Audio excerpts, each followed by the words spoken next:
तुम्हें क्या लगता है मूवीज के बारे में सबसे बेस्ट चीज क्या है? फॉर मी मूवी का मतलब वो होता है जो तुम्हें एंटरटेनमेंट के साथ साथ तुम्हें एक लाइफ टाइम एक्सपीरियंस दे जाए। और कुछ एक सालों में ही ऐसी मूवीज आती हैं जो तुम्हें पूरी लाइफ टाइम के लिए एक्सपीरियंस देके जाए। फिलहाल 2 जनवरी को एक ओटीटी पे मूवी आई थी सूक्ष्मदर्शनी, एंड इसके बारे में इतनी तारीफें सुनने के बाद फाइनली मैंने वो मूवी देख लिया। और मूवी देखने के बाद मुझे सर्फ एक्सेल का वो एड याद आता है, डोंट जज a book by its cover.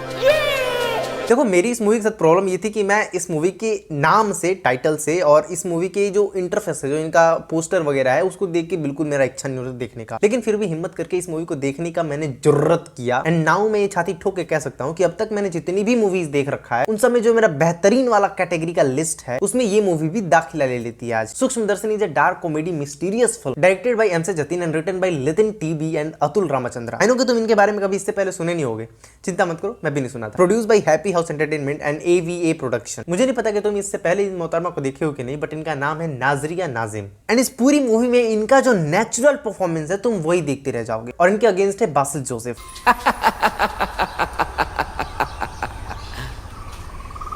पूरी मूवी में अगर तुम्हें कुछ चीज बार बार अपनी तरफ खींचेगी ना तो वो है बस इनका परफॉर्मेंस। भाई साहब की जो स्टोरी है और जिस तरीके से छिपा के चीजें दिखाई जा रही हैं, हाँ तुमने सही सुना, छिपा के चीजें दिखाई जा रही हैं, यही इस मूवी की काबिलियत है। मूवी के स्क्रीन पे देखने वाले भाई साहब को मेरा नत नत नमस्कार। स्टोरी बहुत सिंपल है, एक मर्डर को प्लान किया जाता है और उसको कैसे मारा जाता है, बस वही है। लेकिन मूवी तुम्हारे अंदर क्वेश्चन क्या खड़ा करती है? मूवी तुम्हारे सामने जो क्वेश्चन खड़ा करती है वो बिल्कुल अपोजिट है। तुम एक्सपेक्ट नहीं कर पाओगे कि अच्छा ऐसा कुछ हो सकता है। मतलब तुम्हारे दिमाग में कुछ ऐसी चीजें आ रही होंगी कि कुछ ऐसा हो सकता है, बट तुम पॉसिबिलिटीज के अंदर रह जाओगे। तुम्हारा दिमाग तुम्हारे सर पे पत्थर ठोक के मारेगा, बोलेगा कि नहीं ये कहां से पॉसिबल है भाई। एंड जो एक्चुअल में हो रहा है उसको तो तुम अंदाजा भी नहीं लगा पाओगे। मूवी एक ऐसे मोहल्ले को दिखाती है जहां पे आसपास के जितने भी लोग हैं, जितने भी नेबर्स हैं, वो एक दूसरे से कितना प्यार से रहते हैं, कितने मोहब्बत से रहते हैं और किस तरीके से एक दूसरे पे शक नहीं करते। और कैसे उन्हीं में से एक नेबर प्रिया शक करने लगती है मुनरल यानी अपने पड़ोसी पे, और कैसे एक बेटा अपनी मां को मारने की प्लानिंग करता है। मूवी में जो तुम्हें देखने को मिलेगा उसका अगर तुम्हें ओवरव्यू दूं तो कैसे एक बेटा अपनी मां को भूलने की बीमारी बताया जाता है, कैसे वो अपनी मां को गुम कर देता है, कैसे वो अपने अंकल और अंकल के बेटे के साथ मिलकर अपनी मां का मर्डर प्लान करता है।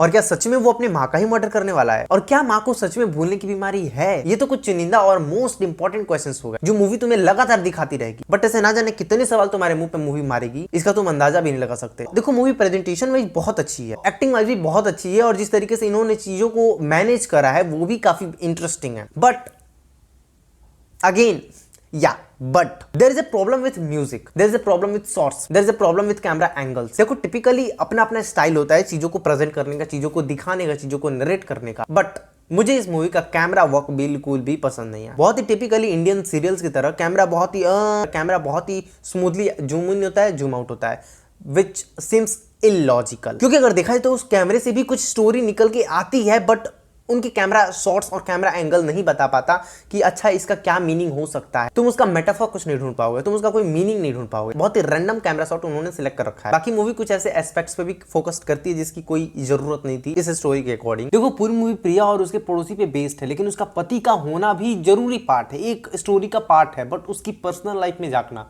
उसके ऑफिस में क्या चल रहा है, उसकी ऑफिस में उसके बॉस के साथ क्या चल रहा है, उसके प्रमोशन को लेकर क्या चीजें हो रही हैं, आई थिंक ये कहीं से भी रेलेवेंट नहीं था इस स्टोरी लाइन के साथ।